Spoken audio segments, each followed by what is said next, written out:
राज्य मागासवर्गीय आयोग आपलं काम सुरू करणार आहे, सर्वेक्षण करणार आहे. महत्वाचा विषय असणार की जे बॅकवर्ड आहे त्यांचं शोध मोहीम सुरू होणार. खुल्या प्रवर्गातील सगळ्या जातीचे नाही, मला असं वाटतं की सर्वोच्च न्यायालयामध्ये ज्यावेळेस एससीबीसीचा किंवा स्वतंत्र आरक्षणाचा विषय घेऊन सर्वोच्च न्यायालयाने त्यांचं स्पष्ट मत नोंदवलं आहे आणि कुठल्याही प्रवर्गाला जर ओबीसीमध्ये यायचं असेल तर त्याला मागास सिद्ध करावं लागतं.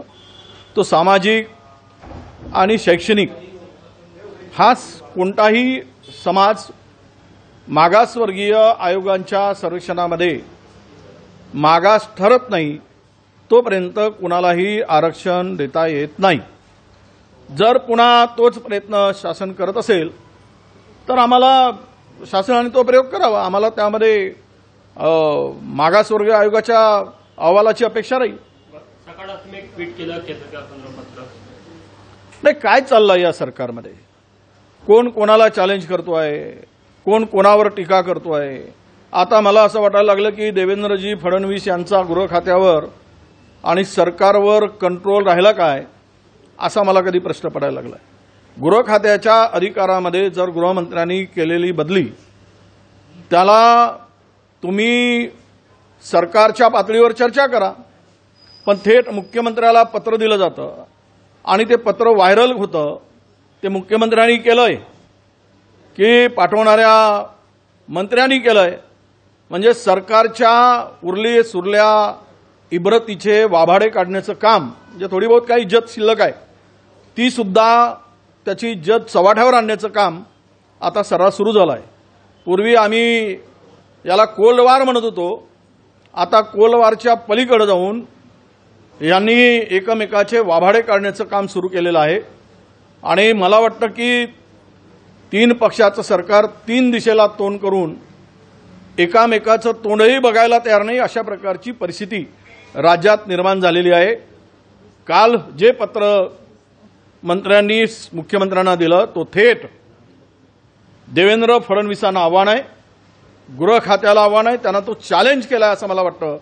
आता ते कसे निपटतात, कसे निपटवतात हे आता आम्ही बघणार आहोत. जायकवाडीच्या पाणी वाटपा संदर्भात एक पत्र ट्विट अशोक चव्हाणांनी केलं होतं. आता राज्य सरकार म्हणतात की ते पत्र त्यात काही तथ्य नाही. मला वाटतं ट्विट केलेलं पत्र आत्ताच आहे का, डेट आहे का, तारीख आहे का, आणि काही त्यामध्ये अनेक प्रश्न असतात. त्यामुळे मला वाटतं की चव्हाण साहेब म्हणतात ते खरं आहे. राजस्थानमध्ये मुख्यमंत्री प्रचाराला गेले होते तेव्हा त्यांची होर्डिंग हिंदू हृदय सम्राट अशा प्रकारचे लागले होते, त्यावर टीकाही ठाकरे गटाकडे करण्यात. तो आता ठाकरे वर्सेस फडणवीस शिंदे मुख्यमंत्री गेले होते. बाळासाहेबांची जागा घेणारा मला वाटतं की महाराष्ट्रात दुसरं कोणी होऊ शकत नाही. आणि कोण कोणाला काही बनू देत, पण येणाऱ्या दिवसात कोण कुठे आहे हे जनता दाखवेल. निवडणुकीत भुजबळांना पाडू असं जरांगे पाटील म्हटले, कसं बघता याच्याकडे? आता कोण कोणाला पाडते, मला वाटतं की 160 आमदार मराठ्यांचे पाडू म्हणून म्हटले आणि ते म्हणतात की आम्ही भुजबळाला पाडू. हा वाद इथपर्यंत टोकाला जायला नको होता. मराठा वर्सेस ओबीसी सरकार पुरस्कृत हा वाद आहे.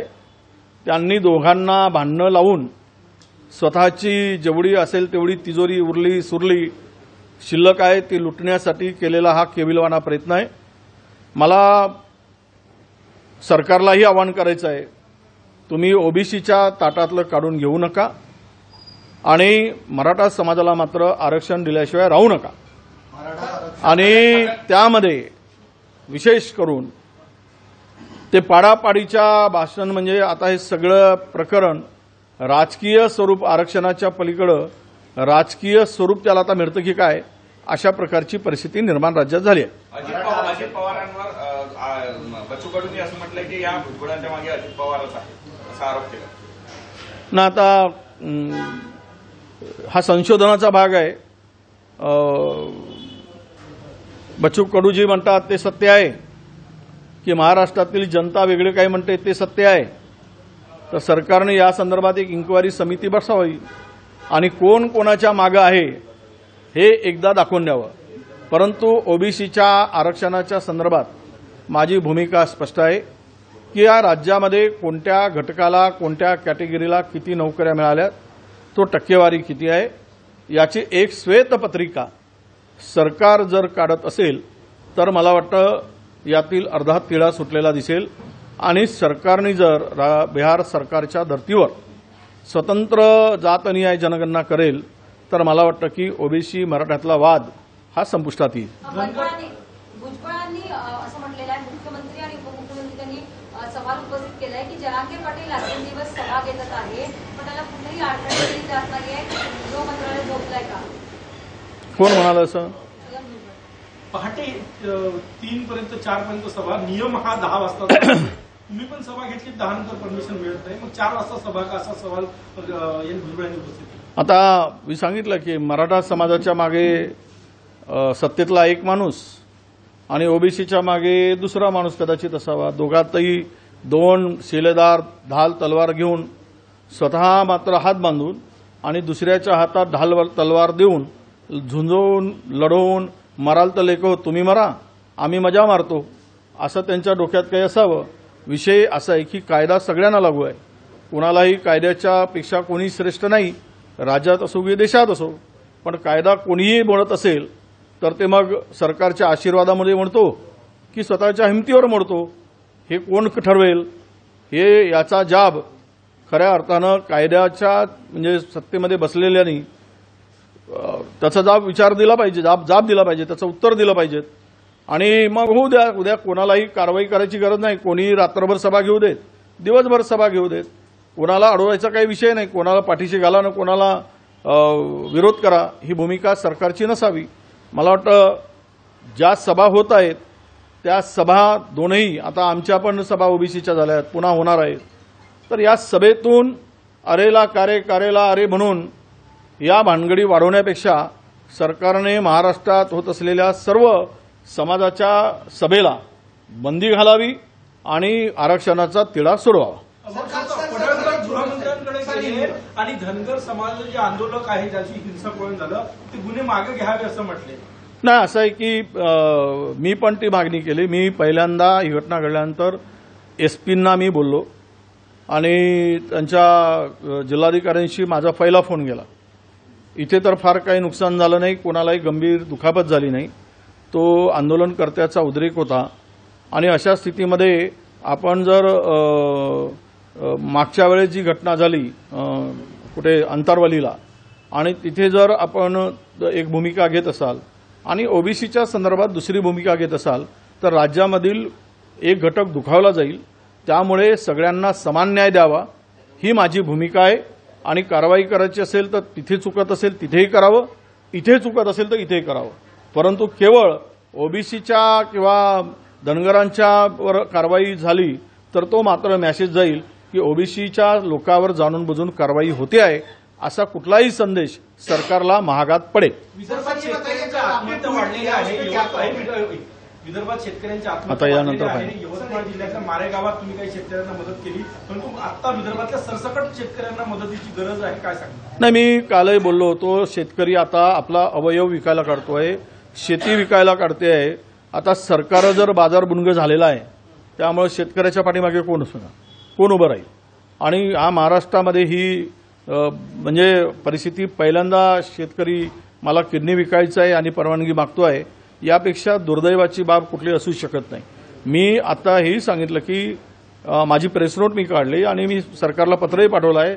एनडीआरएफ एसडीआरएफच्या निकषामध्ये शेतकऱ्याला आता तुम्ही मदत करू शकत नाही, कारण वेळेत तुम्ही बैठक घेतली नाही, वेळेत तुम्ही प्रस्ताव दिला नाही आणि त्यामुळं केंद्राकडून मदत येणार नाही.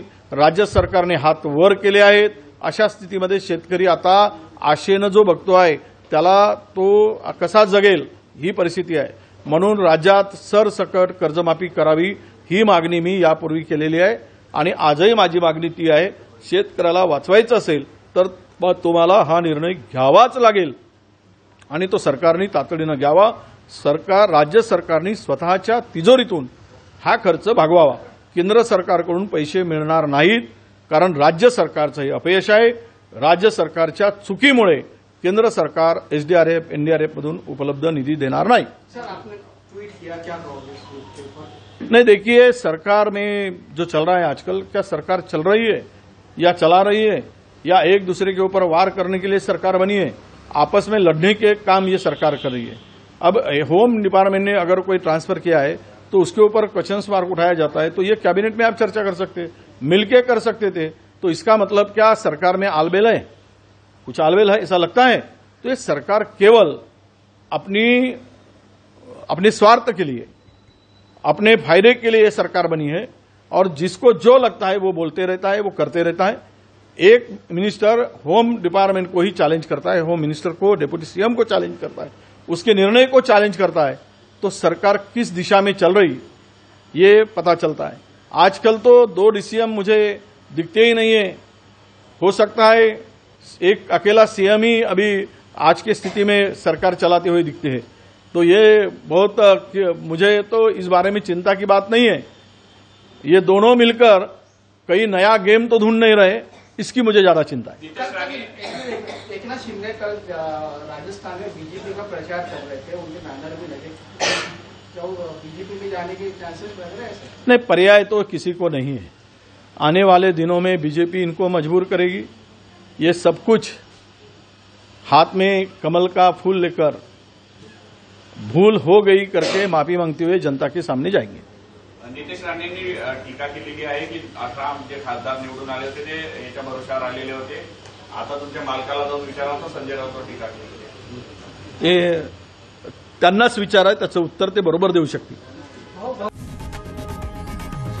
लोकशाही मराठी ऐका, पहा, जागरूक रहा।